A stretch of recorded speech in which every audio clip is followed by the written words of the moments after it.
What's up, everybody? I want to thank you for tuning in.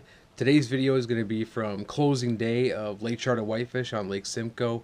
Really gorgeous day, nice and sunny in the morning. It picked up a little bit in the afternoon, the wind.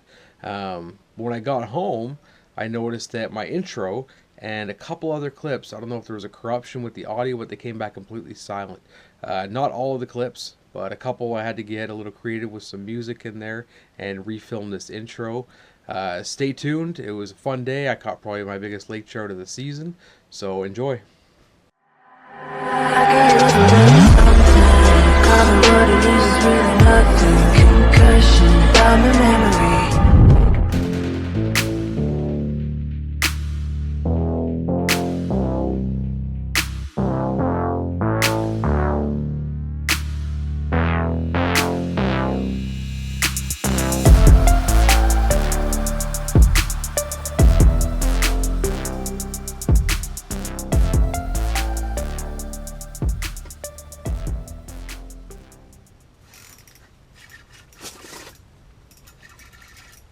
Wasn't paying attention, I was on my phone. I've got this fish in my other line now.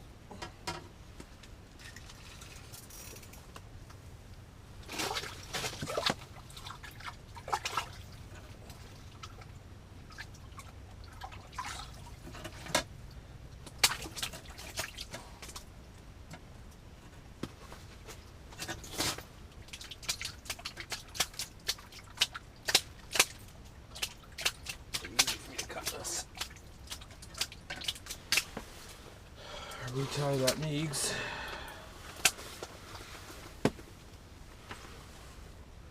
Ready to start.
What's that? No, a Laker. It's a big one. All right, let's get this fish back in. It's about 18, 19 pounds, that fish. Hard fight. Give him a second here. Down she goes. Woo! Alright, so I've calmed myself down after that fish. So what I'm doing here today is not much different than what I do any other day. So I have a Meigs that I'm sitting here fishing on bottom. And I don't know how well you can see that screen. But that's my zoom. So right now I've got it sitting about 1.5 feet, maybe 2 feet off bottom. And sometimes I'm letting it dead stick, other times I'm just working it a little bit until the fish shows up. Now on a higher bait, when I'm in an area that has a lot of trout, or more trout anyway, I tend to have a high bait. Now the trout will eat the Meigs, absolutely, but I feel like it's worth it. If you're allowed the second line, it's worth it to have a bait up high where you can target them specifically. So I've gone through a couple baits today. So I had a lipless crankbait down there at one point. I figured the water's a little bit dirtier, like I said earlier. I put the lipless crankbait up high, make some sound, it's a little bright, call some fish into the area. But the first fish that came up to it, as soon as I moved it and it made that rattle sound, the fish took off. They wanted nothing to do with it. So figured that's gone. I put a swim bait down. I had a couple fish chase the swim bait. and not really do much. They'd come up, back down, come up, back down. They weren't really into it. Put the vibrato down as the other bait, and I had the fish come up and bump it while I was just jigging it, and like it was just like a smack. Like it wasn't even a bite. It was almost like it hit it with its tail or bumped it with a closed mouth, and then took off. But a minute later, fish showed up. I don't know if it was the same one or a different fish, but showed up. I started cranking that vibrato and straight up and on it, and that was that fish I landed. Nice fish, probably 18, 19 pounds, which I'm super, super happy with for today. So it's a good way to close the season. Still got lots of time left today, and we'll give it a little bit here. We're not marking much in the group, but a lot of the ones we're marking are biting or at least fairly active. So I'm going to give it a little bit, see if we hook up. If we don't hook up, we're going to make a move and try and get in some fish.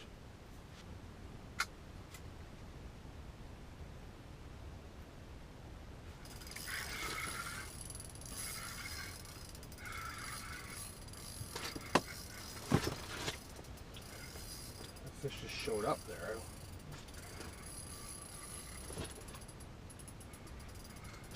Wait.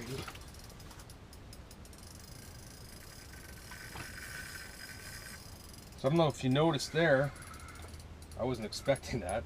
I think I've got him snagged, that's why he's fighting so good. Damn it.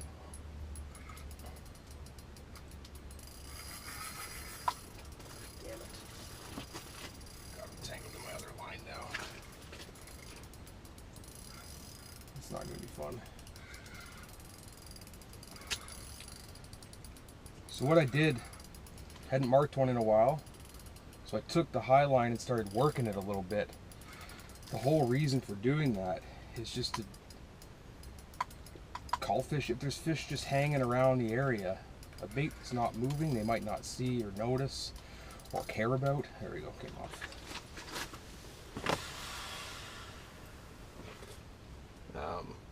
But if you start moving it, they're more prone to see it. So that's what I did. Started working it, and all of a sudden that fish showed up real quick and ate this vibrato.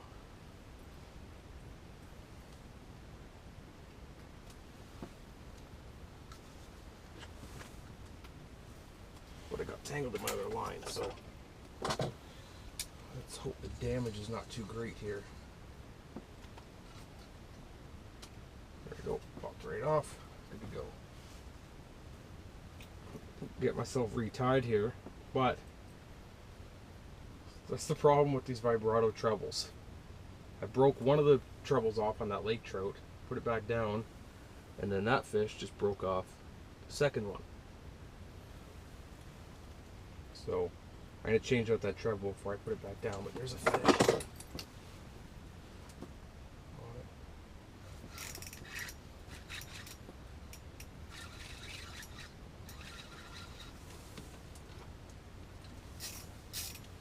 Trout.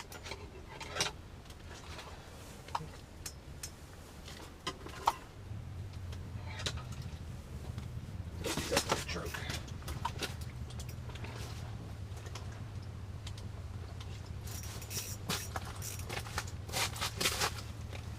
Fish came up, rocking up to that Meigs as soon as I put it back down. It's a small trout, but see how quick he ate it as soon as I put it down.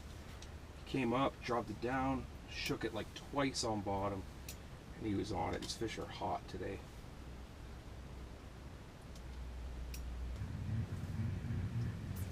There he is in the hole. Little guy. See that Meigs pinned right there. Perfect. Nice little trout. Wasn't me. Back down he goes. Alright, it's been pretty slow here for a little bit, so we're going to pack it up. Go try a new area. The fish that we're marking are biting, but we're not marking many. So we got to get to an area where we're marking more. And then we should catch more.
kind of crappy thing about spots like this is there's a lot of downtime. When we're fishing humps like this, like the fish aren't loaded here all the time. They come to these humps to feed. So you'll have windows where there'll be a lot of fish around for half an hour, maybe an hour, and then you go another hour, hour and a half without even seeing fish. And then they show up in packs again. So it's just a waiting game. Man, that waiting game can be boring sometimes. Especially when you're used to catching them. It's been slow here the last little bit. They'll show back up.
Alright, so that's going to be an official wrap for my 2018 lake trout and whitefish season.